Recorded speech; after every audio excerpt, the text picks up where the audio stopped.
surprise had been so complete that she dipped into the Scotch decanter. She didn't know if the mill depicted in the painting was real, but there was a cider brook in Knightsbridge, barely 2 hours west of Boston. Of all places.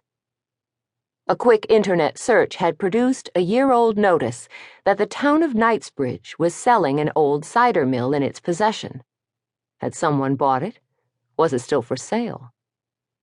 Samantha had checked the closet for anything else her grandfather might have stuffed in there related to Cider Brook. Instead, she discovered a legal-size envelope containing about 50 yellowed handwritten pages, the rough draft of a story called The Adventures of Captain Faraday and Lady Elizabeth. She suspected, but had no way to prove, that the story was by the same hand as the painting. But it didn't matter.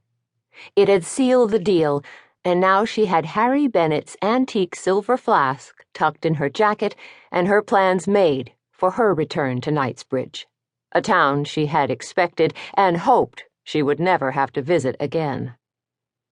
Plans more or less made anyway. Samantha had no illusions about herself and knew she wasn't much on detailed planning.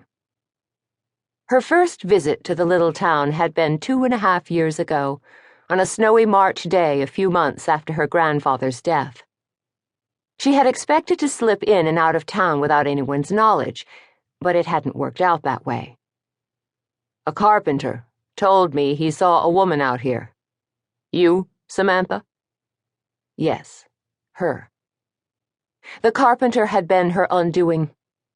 She didn't know who he was, but it didn't matter. She would be more careful on this trip, even if careful wasn't a Bennett trait. This was her chance to put things right.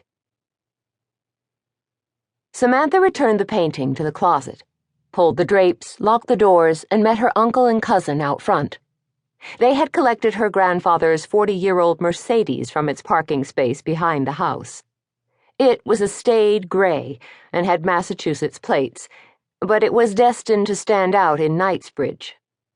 In some ways, Harry Bennett's frugal upbringing had never left him. While he'd bought an expensive car, he'd decided to keep it until he ran it into the ground. It would have helped if he'd driven it once in a while, but he never liked to drive. His younger son, however, loved to drive.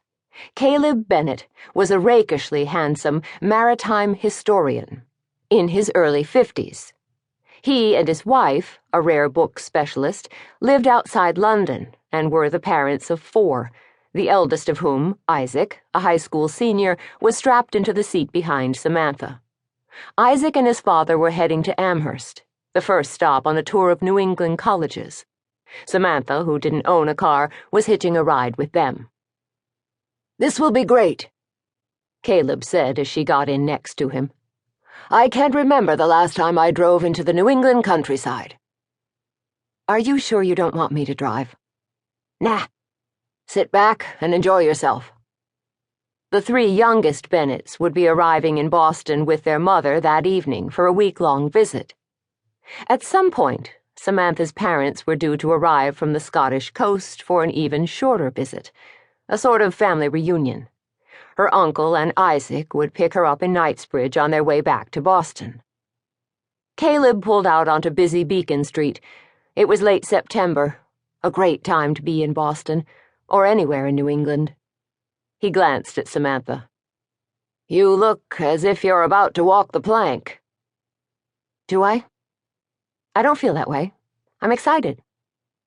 "That bastard Duncan McCaffrey fired you, Sam. Going back to Knightsbridge just picked the scab off a wound that should be healed by now." Isaac leaned forward. "Duncan McCaffrey? The treasure hunter?" Samantha's throat tightened, but she tried not to let them see her tension. She and Isaac shared the Bennett golden-brown hair and dark eyes, but he was lanky, angular, and a gifted tennis player. She was active but had no patience for tennis, and at 5'5" she had obviously not inherited the Bennett height. Even her mother, Francesca, a marine archaeologist, was taller. Samantha considered herself lucky to have inherited her beautiful mother's high cheekbones and full mouth.